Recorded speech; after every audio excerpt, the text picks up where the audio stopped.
Coucou les lecteurs de Pipin, c'est encore moi. Alors vous voyez certainement cette vidéo beaucoup plus tard parce que j'ai donc dû couper en deux la vidéo Top Flop 2020. À l'heure où je filme actuellement, la vidéo des flops 2020 est déjà publiée. Et tout de suite je vais vous laisser avec mon premier top parce que sinon cette vidéo va être encore beaucoup trop longue. Donc tout de suite on passe au premier top. Un chef-d'œuvre que j'ai adoré, que j'ai dévoré malgré la taille immense qu'il fait. Nevernight. Un chef-d'œuvre. Franchement, c'est vraiment presque un coup de cœur de cette année, tellement je me suis régalée. Je l'ai dévoré, les 700 et quelques pages. Donc, je me suis régalée et je me suis tellement régalée que en fait j'ai acheté donc la version reliée. Il y avait la possibilité d'acheter la version reliée qui est donc en hardback ou la version non reliée qui était lui avec une couverture souple qui est excessivement jolie elle aussi. Un chef-d'œuvre de beauté et en fait les éditions de Saxus, quand on précommandait cette version là, ils nous envoyaient quelques petits goodies bien sympathiques qui ont mis certes 800 ans à arriver, mais pour les dédouaner c'est vraiment pas leur faute. Le confinement a fait que toutes les palettes qu'ils ont reçues ont été bloquées, ils n'ont pas pu les envoyer et les stocker chez eux bien sûr pour pouvoir envoyer aux personnes quoi. Donc je les ai reçues il y a quelques jours. Et en fait, donc avec la version reliée, on recevait un joli marque-page, donc toujours de Nevernight, qui se présente comme ceci avec le corbeau d'un côté et le titre de l'autre. Et ils nous ont offert également, hop, je vous le déplie, un magnifique, je vois plus la caméra, mais un magnifique tote bag, donc à l'effigie de la première couverture de Nevernight. C'est adorable, franchement, il est super mignon. Et je remercie les éditions de Saxus d'avoir fait cette jolie précommande parce que c'était une excellente idée. Pour vous dire pourquoi j'ai aimé, vous allez vous retrouver avec mon mois du passé dans quelques instants. Parce que j'avais déjà filmé une vidéo il y a quelques mois de cela, quand j'avais terminé cette lecture et quand c'était encore tout très frais dans ma tête, pour que je puisse vous en parler le mieux possible. Parce que maintenant, même, ça fait un petit bout de temps que je l'ai lu. Je sais toujours ce que j'ai aimé, je sais toujours ce que j'ai moins aimé, mais c'est beaucoup moins frais, donc ce sera certainement moins pertinent que la vidéo que vous allez voir à présent. Donc je vous laisse avec mon mois du passé, et vous récupérez mon mois présent dans quelques instants. Et rebonjour tout le monde, c'est encore moi. J'ai terminé notre ami Nevernight. Ça y est. Hop, je vous refais un petit speech. J'ai la version reliée de chez De Saxus, qui se présente comme ceci à la base. Ça c'est la couverture mobile on va dire. Avec à l'intérieur vous avez une carte du monde. Très jolie carte. Hop. Et donc dessous le livre en version reliée. Mon chien vient vous dire bonjour. Donc je disais que en dessous, donc, la version reliée se présente comme ceci, avec un magnifique corbeau rouge sang qui est un petit peu, vous voyez, avec des effets un peu brillants. Et surtout, cette tranche absolument magnifique, avec les plumes de corbeau, le titre et le nom de l'auteur, plus aux éditions de Saxus. Alors, que dire? Un pavé, mais un magnifique pavé. Alors j'ai cru voir que sur tous les réseaux sociaux, c'est assez tranché comme avis, c'est on aime ou on déteste. Vu la taille que c'était, je pensais pas mettre si peu de temps à lire, j'ai tellement été happée par la lecture que j'ai dévoré les pages, surtout la deuxième et troisième partie, j'ai pas vu les pages passer en fait. Pour ceux qui ne connaissent pas Nevernight, on va suivre le destin de Mia, une jeune fille qui a tout perdu, sa famille a été accusée de traîtrise. Donc son père a été pendu, sa mère et son petit frère enfermés à vie en prison. Et elle a été laissée pour morte par des gardes qui ont cherché à la tuer en voulant massacrer toute sa famille. Sauf qu'elle réussit à s'en sortir et elle n'a plus qu'une idée dans la tête, c'est se venger. Et pour se venger, elle va intégrer une école d'assassins qui vont lui apprendre toutes les ficelles du métier pour devenir la plus grande tueuse de tous les temps et ainsi accomplir sa vengeance. J'ai adoré, franchement, je me suis régalée du début, quasiment du début à la fin en fait. En fait cet ouvrage il va s'articuler autour de 3 grandes parties. La première partie qui fait un petit peu lieu d'introduction, qui est la plus un peu longue et un petit peu des fois chiante entre guillemets à mon goût. La première partie en fait qui présente un peu l'histoire de Mia, comment elle en est arrivée ici, pourquoi elle veut devenir assassin, avec ses péripéties pour atteindre cette fameuse école d'assassins. Elle est un petit peu longue cette partie-là, j'ai trouvé, il faut à peu près taper dans les 200 et quelques pages pour que ça commence à vraiment bouger un peu. Elle est nécessaire cette partie un petit peu longue, c'est pour implanter le décor, c'est pour présenter les divers personnages, les intrigues, les lieux. C'est un petit peu longué. Moi j'avais vraiment hâte d'arriver à la partie assassinat avec l'école, avec les cours et tout. Donc j'étais plus en mode bon allez quand est-ce que ça commence, mais j'avoue quand même que ces 150-200 pages sont quand même nécessaires quand même à la narration. Rebonjour de mon chien. La seconde partie, vous avez donc l'intégration de l'école par Mia, avec les divers cours qu'elle va devoir subir pour pouvoir s'en sortir et devenir l'assassin. Et une troisième partie avec la fin des cours, l'initiation où elle va devenir ou non un maître assassin, et plein d'autres petites péripéties que je ne peux pas vous dire sans dévoiler la moitié de l'intrigue. Les deuxième et troisième parties sont clairement celles que j'ai préférées le plus parce que c'est là où il y a le plus d'action. Et clairement, c'est celle qui m'intéressait le plus parce que je voulais connaître un peu comment ces cours allaient se dérouler. Elle va avoir notamment des cours sur l'art de l'empoisonnement. Franchement, c'est ma matière préférée avec ce shahid, je crois qu'on prononce ça comme ça. La shahid tueuse d'araignée, c'est clairement mon personnage préféré. Elle est froide, elle est distante, elle est une tueuse invétérée. Elle maîtrise un art qui est celui des poisons, qui est à double tranchant mais qui est fabuleux à connaître. Je l'adore. Elle est impitoyable et franchement de tout le livre, je pense que c'est vraiment mon personnage favori. Donc j'espère qu'on la retrouvera dans les autres tomes parce que franchement, j'adore ce personnage, il est très bien construit je trouve. Après, c'est pas facile de pas vous dévoiler la moitié de l'intrigue en vous disant les cours qu'elle va suivre, mais on se doute un peu que quand tu veux être assassin, eh ben, il va falloir que tu apprennes à te battre, donc elle va avoir des cours de maniement d'épée et d'autres armes quelconques où elle pourrait réussir à tuer son ennemi. Elle va avoir des cours sur l'art de dérober des objets, des personnes. Elle va avoir également des cours sur comment récolter des informations en usant plus ou moins de ses charmes féminins. Tout est logique, tout est très bien pensé. Tout me paraît en fait plausible s'il y avait vraiment une école d'assassins. Je pense que c'est la quasi-totalité des arts qu'on leur apprendrait en fait. Ça me fait vraiment penser à Assassin's Creed, mine de rien. Quand on apprend justement à manipuler cet assassin, notamment je pense au numéro 2 avec Ezio, où on apprend l'art du combat, on apprend l'art de la dissimulation, l'art l'art de faire parler les gens avec plus ou moins de la torture à la clé. Non, je trouve que c'est vraiment très bien pensé parce que ça reprend toutes les clés et toutes les armes que la plupart des assassins utilisent dans les sagas qu'on connaît en fait. Donc j'ai trouvé ça très intelligent et très très bien écrit. La plume de J. Christophe est fabuleuse. Il arrive à manier l'action avec le suspense, avec les trahisons. Il y a des alliances et des amitiés qui se font, qui se défont. C'est très bien pensé, avec un rythme qui est toujours assez soutenu, à part donc sur la première partie, comme je disais, qui est vraiment beaucoup plus plate que le reste du récit. Mais sinon, on a cette tension constante de savoir est-ce que Mia va réussir, quelles sont les épreuves qu'elle va devoir affronter, parce qu'on se doute bien que devenir assassin, ça ne se fait pas du jour au lendemain. Il va y avoir des complications, il va y avoir des tentatives de meurtre pour réussir là où les autres voudront vous faire échouer. Donc non, franchement, j'ai trouvé que c'était une superbe première partie de saga en fait. J'ai vraiment hâte de lire la suite maintenant, parce que le premier tome m'a laissé avec plein de questions sans réponse. Et j'ai envie de connaître ces réponses et de connaître plus sur l'action, sur le passé de Mia, sur qu'est-ce qu'elle est, parce que elle sait manipuler les ombres et elle n'en sait pas plus. Elle aimerait connaître un peu plus sur son espèce qui permet justement de manipuler toutes ces ombres, à quoi ça sert, pourquoi elle serait touchée par la déesse.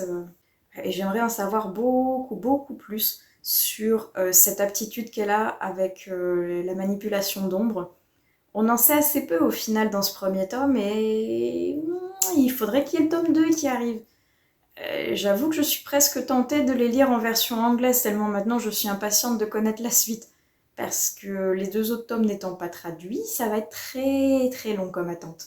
Alors il y a quand même si j'ai adoré, il y a quand même 2-3 petits trucs que j'aimerais reprocher à ce livre. Déjà, les notes de bas de page. Ça ne s'appelle pas des notes à ce stade. Je vais essayer de vous en trouver une ou deux.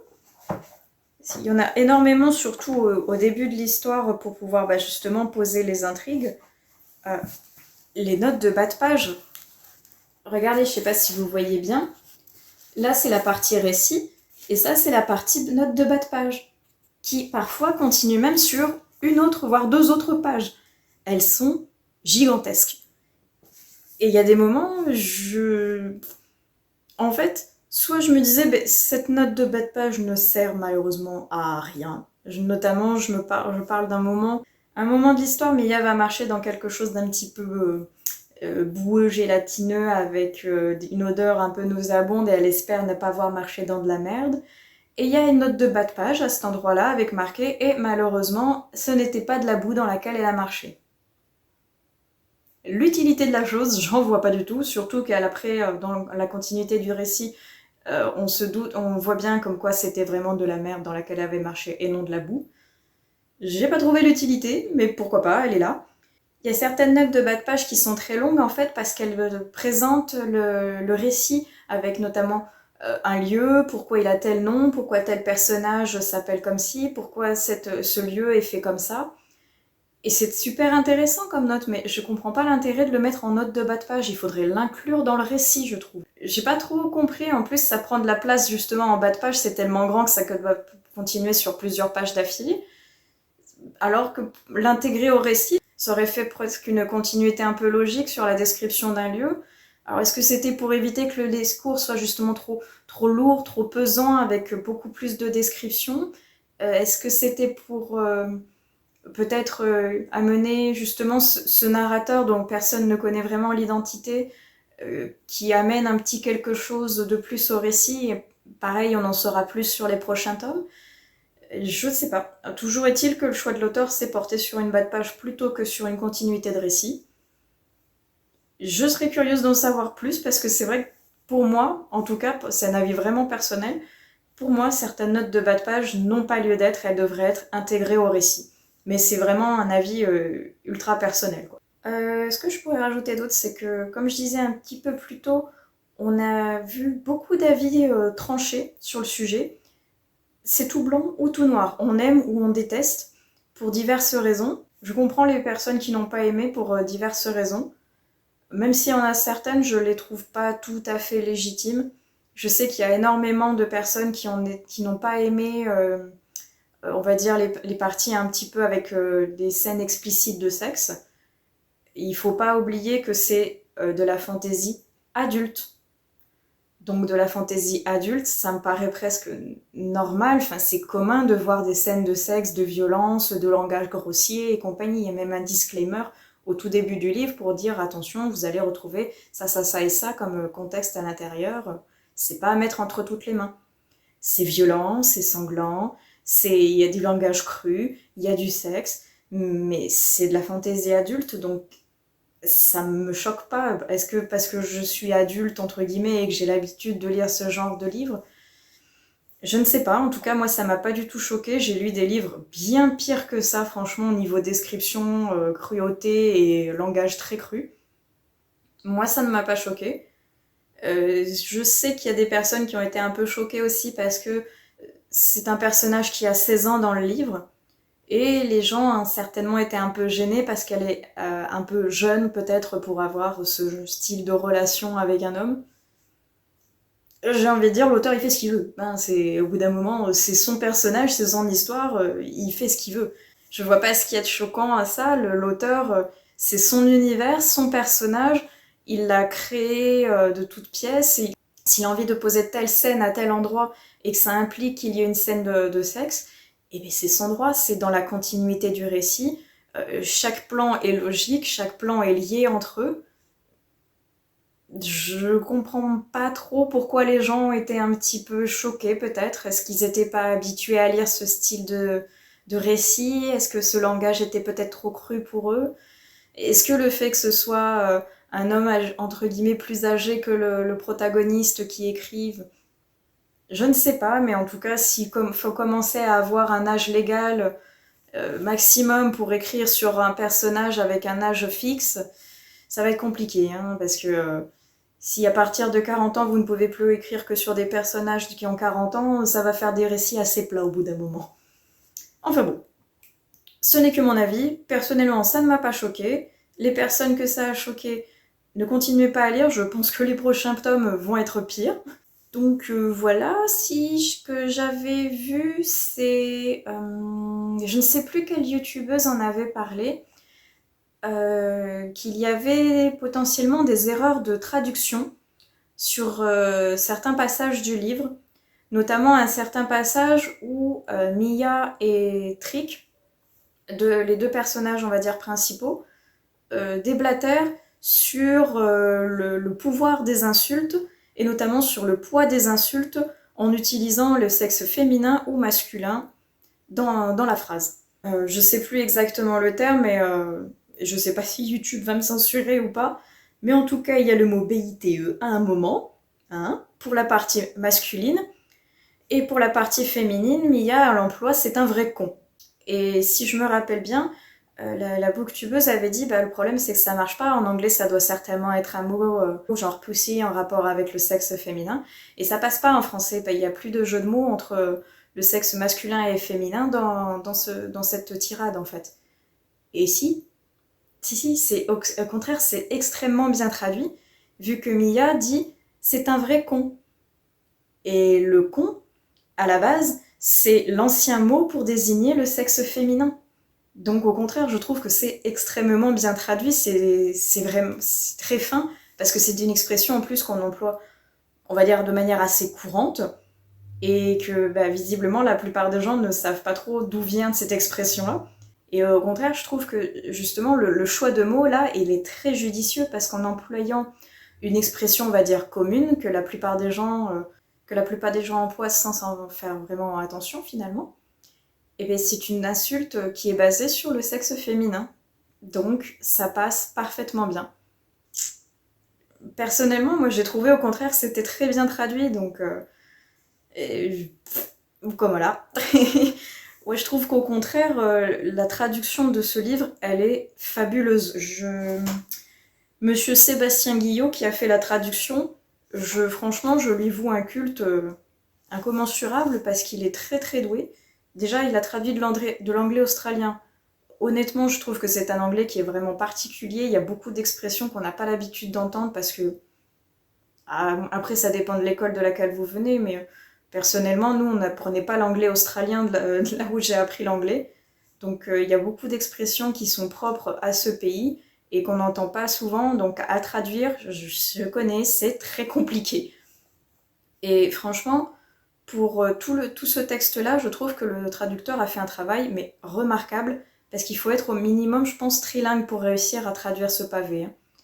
Hein. Déjà, il doit connaître l'anglais, vu que ça vient de là, vu que le livre est anglais. Le français pour réussir à bien le traduire, mais il doit aussi connaître l'italien, parce qu'il y a énormément de mots italiens à travers ce livre.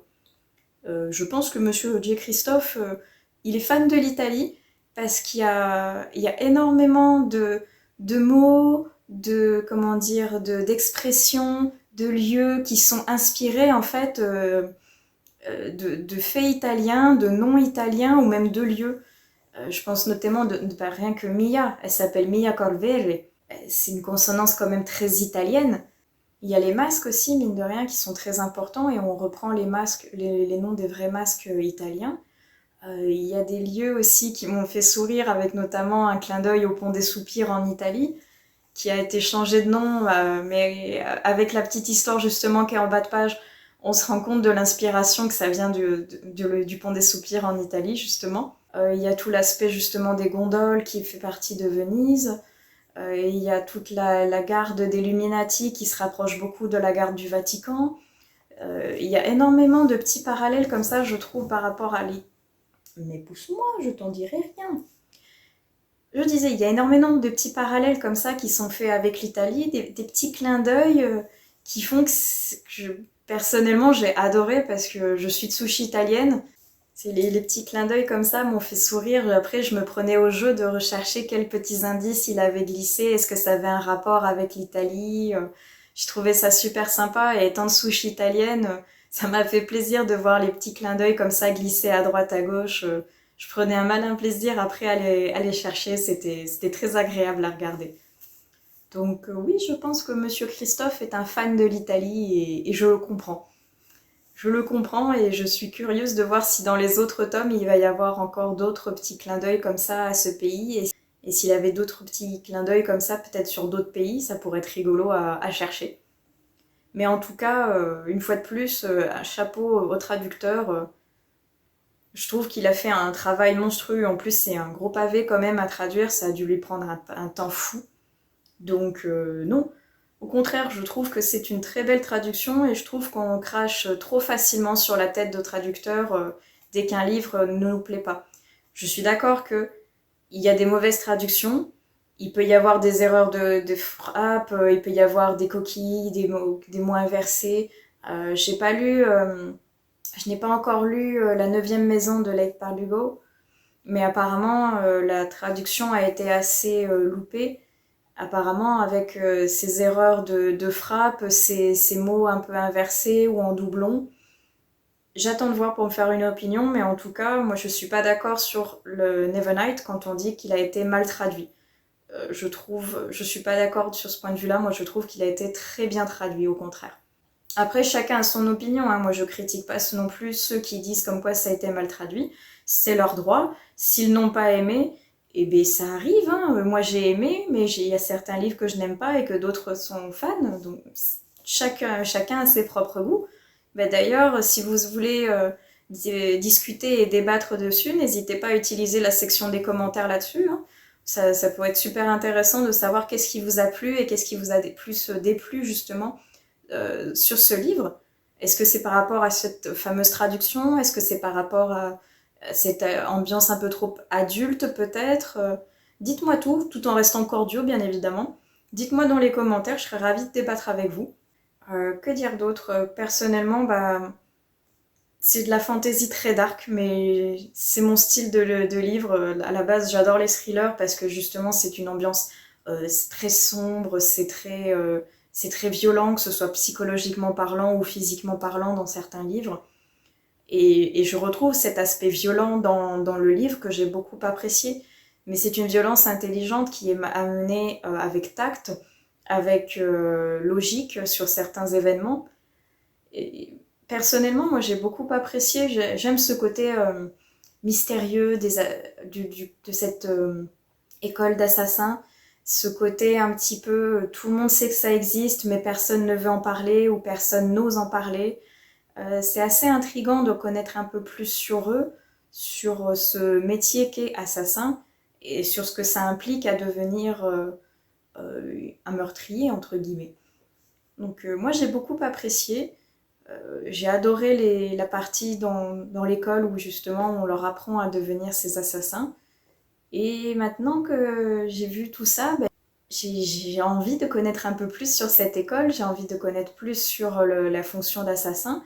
Et il faut attendre le tome 2. Je pense que je vais être assez impatiente et que je vais peut-être craquer sur la version anglaise parce que je veux connaître la suite, tout bêtement. Et j'avoue que maintenant, après avoir lu le premier tome en version française, je serais curieuse de le lire en anglais pour pouvoir voir justement toutes les petites subtilités de la langue que l'on peut perdre au niveau de la traduction et voir si justement, d'après ce fameux débat, c'est bien traduit ou non, tout bêtement. J'ai envie de me faire ma propre opinion en ayant lu en français et en anglais, savoir si on perd tant de cette subtilité de la langue en passant d'une à l'autre, ou si au contraire le traducteur a fait du bon boulot et qu'il a réussi à remettre toute cette subtilité en version française pour que le lecteur puisse les comprendre sans perdre les jeux de mots ou ce que l'auteur voulait dire à l'origine dans sa propre langue.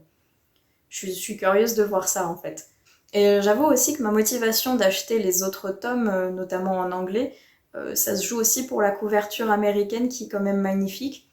Ouais, c'est cette couverture avec Mia enveloppée d'ombre avec son masque sanglant, je les ai trouvées super jolies aussi. J'adore le travail que De Saxus a réussi à réaliser sur ce chef-d'œuvre. La version reliée, elle est magnifique. Et De Saxus, si vous passez par là, ce serait cool de faire aussi les tomes 2 et 3 en relié comme ça. Ce serait super joli, histoire de pouvoir compléter la collection, ouais, ce serait pas mal. Mais j'avoue que je suis tentée aussi de prendre les anglaises pour avoir la seconde version de la couverture qui est trop belle. Affaire à suivre, peut-être que ça ferait partie d'un des prochains achats, je ne sais pas encore. J'ai tellement de livres sur ma wishlist que de toute façon, un de plus ou un de moins, elle va pas désemplir. Non, en tout cas, pour en revenir à Nevernight, c'était une super lecture. Personnellement, j'ai adoré, j'ai pas vu la deuxième ni troisième partie passer. Ça se lit très très vite une fois qu'on arrive à rentrer dans le récit. C'est sûr que si on n'aime pas le style d'écriture un peu très adulte, ça va être compliqué. Si on a un souci avec la violence, ça va être très compliqué aussi. Pareil, si on a des soucis avec les scènes de sexe, avec les scènes de torture, avec parfois de la violence gratuite. Ce livre, il en est bourré. Ça reste de la fantaisie adulte.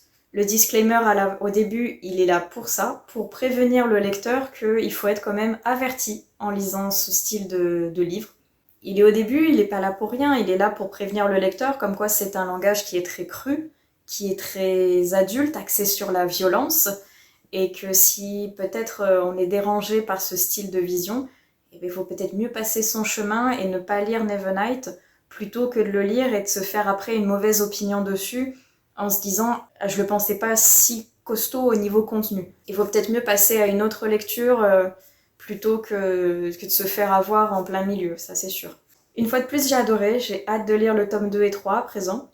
Et peut-être, je pense que je craquerai pour la version en anglais aussi, histoire de pouvoir me faire ma propre opinion, oui tout à fait.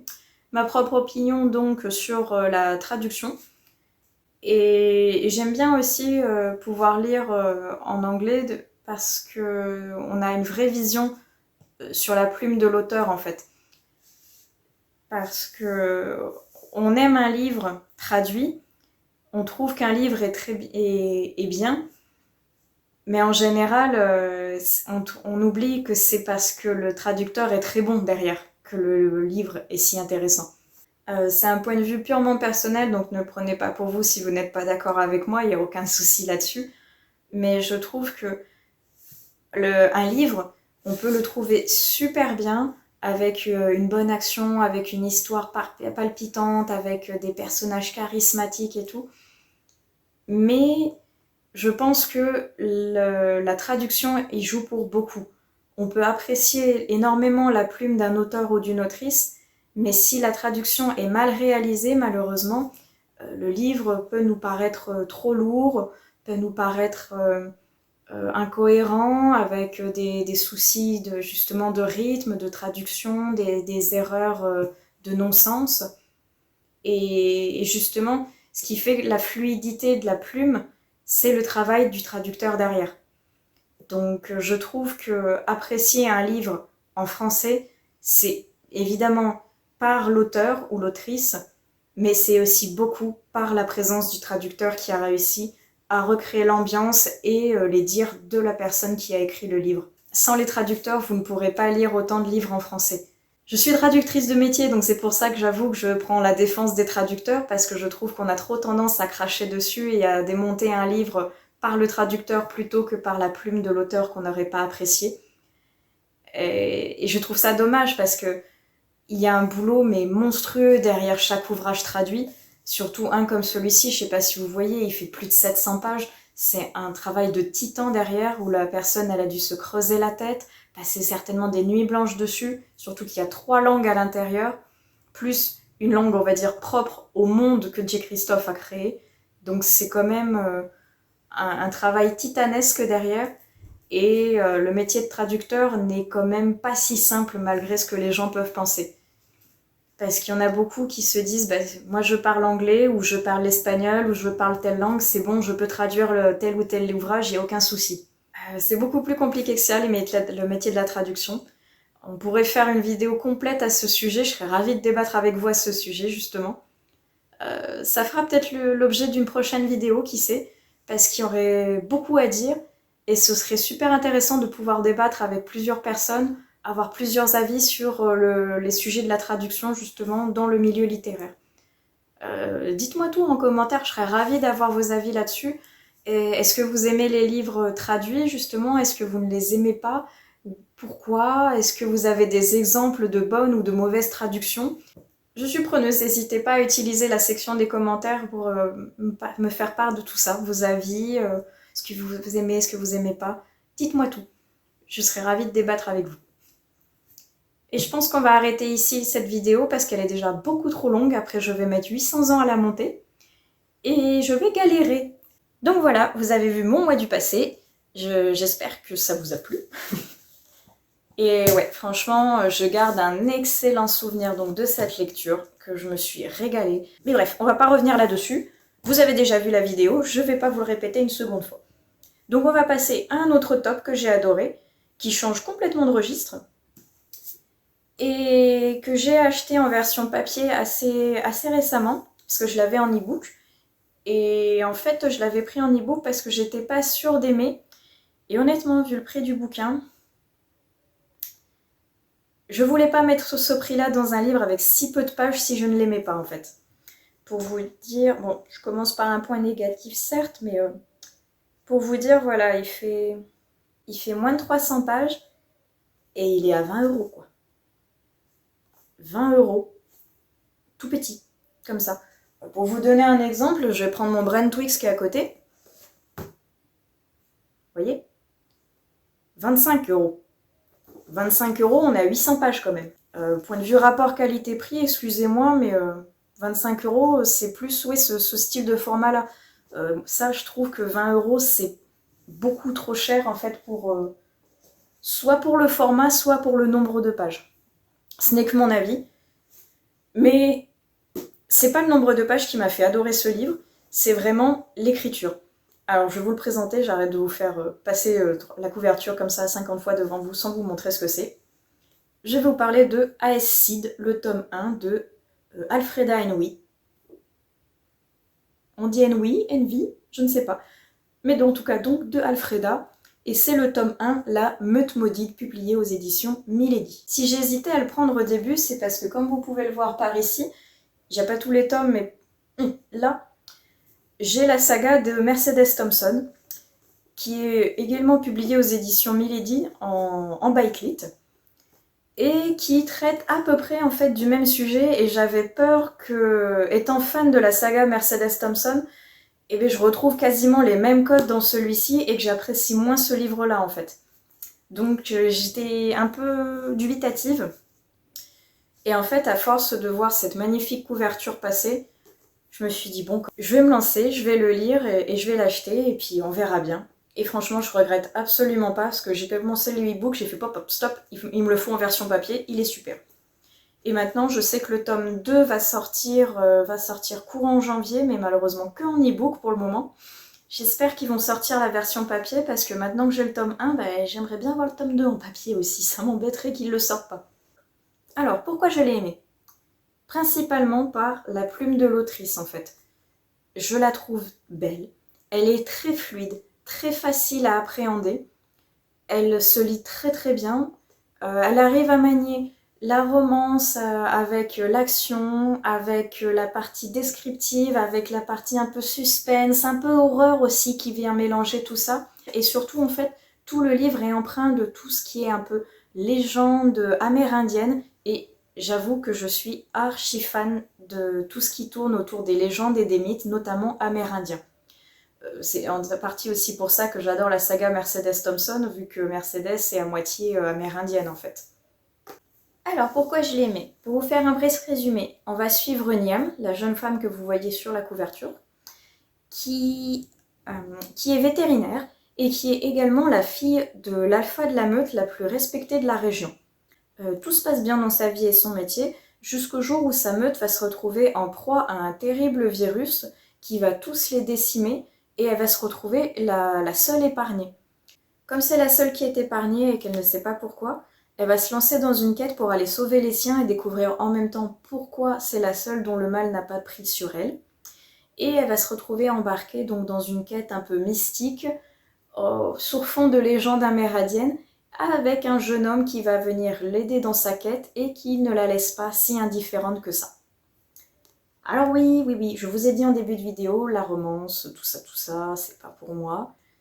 Mais une fois de plus, comme je disais pour les Mercedes Thompson, c'est pas la romance qui est en premier lieu de ce livre, c'est plus l'action et la quête justement de pour découvrir quel est le mal qui ronge les siens. Et la romance arrive en second plan. Elle est extrêmement bien imbriquée dans l'histoire, ce qui fait qu'on est toujours dans une espèce de tension entre les deux personnages, de est-ce qu'ils vont se mettre ensemble, est-ce qu'ils se détestent, est-ce que ça va enfin matcher entre eux. Il y a une tension palpable et sexuelle entre les deux personnages qui nous fait lire chapitre après chapitre et espérer que les deux personnages vont avoir un rapprochement entre eux. Et cette tension fait que elle s'embrique parfaitement en fait avec l'action de l'histoire et avec l'intrigue entre le suspense de est-ce que ces personnages vont finir par s'entendre et se mettre ensemble et est-ce que Niam va réussir à aller au bout de sa quête et à délivrer du mal de sa meute en fait. C'est extrêmement bien dosé, ça bouge plutôt bien. Il n'y a pas, on va dire, c'est pas axé uniquement sur la romance, ce n'est pas plat. Et c'est ce qui me convient en fait. Moi je préfère quand il y a de l'action, je préfère quand il y a juste une espèce d'ambiance mystique là autour. Et si après il y a une romance autour de ça, eh bien pourquoi pas. Là ça ne me dérange pas. Mais je pense que quand c'est que de la romance pure et dure, ça m'embête un peu plus parce que je trouve ça plutôt mou. Et là pas du tout. Ça bouge bien, le suspense est extrêmement bien dosé. J'adore donc le mysticisme qu'il y a autour des légendes amérindiennes qui est présente dans ce livre. Et en plus, il y a ma légende favorite qui est dedans. Et par contre, je peux pas vous dire ce que c'est parce que clairement, ça va vous faire un énorme spoil vu qu'on ne le découvre qu'à la fin. Donc, si vous connaissez pas, franchement, je vous invite à le lire. Il est pas gros du tout, donc il fait même pas 300 pages. Il se lit très bien, il se lit très vite. La plume est fluide, très agréable. Et franchement, j'ai été prise dans l'histoire du début à la fin. Et j'ai qu'une hâte, c'est que le tome 2 sorte et que je puisse enfin le lire pour connaître la suite. Parce que ça promet une belle saga. Et contrairement à ce que je pensais, et ben en fait, même s'il y a des similitudes avec la saga de Mercedes Thompson, je pense que de toute façon, les éditions Milady, ils sont spécialisés là-dedans, dans tout ce qui est un peu bite-lit avec les créatures un peu fantastiques, que ce soit les loups-garous, les démons, les vampires, tout ça. Donc on retrouve les mêmes codes certes, mais comme la plume est différente, comme l'histoire est différente, et bien en fait ça passe. Ça passe même très bien vu que ben, voilà, je suis la saga de Mercedes Thompson et je vais également suivre la saga de Aes Seed. Donc très bonne découverte. Si vous pouvez juste changer le prix, parce que franchement... Mais sinon très bien, le format est assez rigolo d'ailleurs, c'est à mi-chemin, je vais reprendre mon gros format, c'est à mi-chemin entre un... Ouais, c'est un semi-grand format, je sais pas si vous voyez. C'est assez rigolo, mais franchement, c'est pas mal. En plus, je sais pas si vous voyez, il est vachement souple, donc la lecture, elle est très agréable. Il y a assez peu de chances d'endommager la tranche quand on l'ouvre un peu trop, malheureusement, brusquement, et que des fois, il y a un gros trait là en plein milieu que ça casse la tranche, c'est horrible. Là, il est super souple, vous voyez. Il se manipule super bien. L'écriture, voilà, c'est mieux. L'écriture, elle est assez grosse, assez fluide, donc ça se lit super bien. Franchement, une belle découverte cette année avec Aes Seed. Je recommande.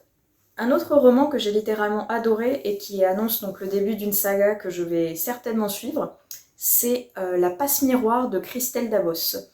J'ai adoré cette lecture, je ne vais pas revenir dessus en détail comme je l'avais dit dans la précédente vidéo que je vous remettrai dans le petit.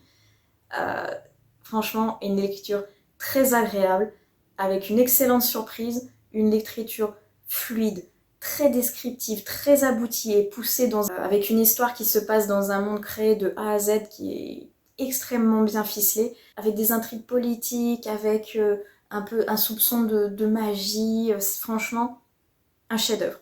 J'ai vraiment hâte de lire les tomes suivants.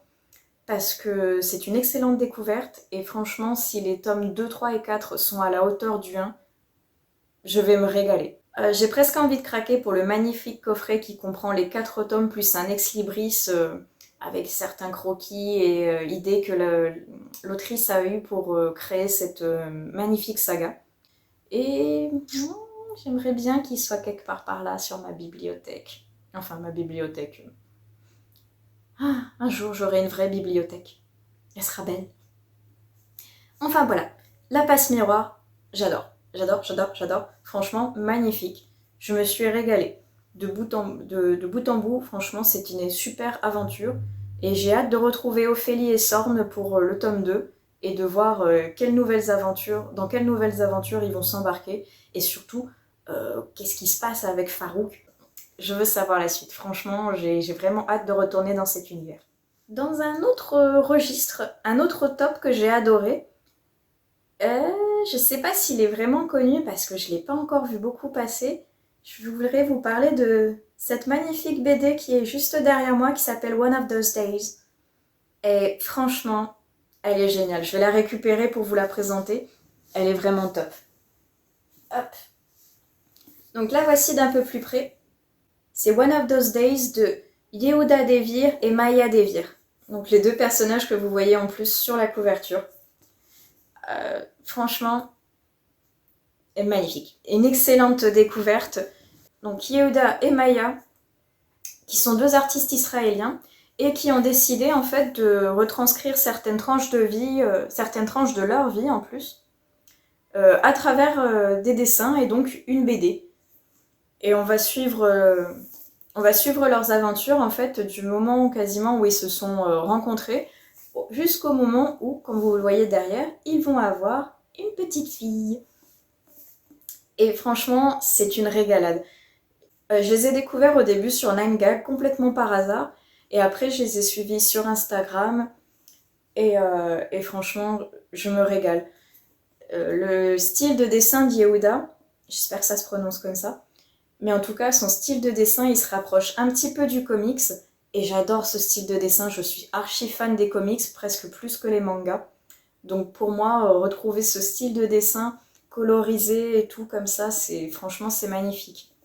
Alors c'est un bon petit pavé, pour une BD certes, mais en fait c'est parce qu'ils regroupent leurs 3 albums. C'est un one-shot en fait. Et dans ces tomes, vous allez retrouver d'abord dans le premier en fait toute la vie de Maya et Yehuda quand ils se fréquentent. Le deuxième tome, c'est quand ils vont se marier.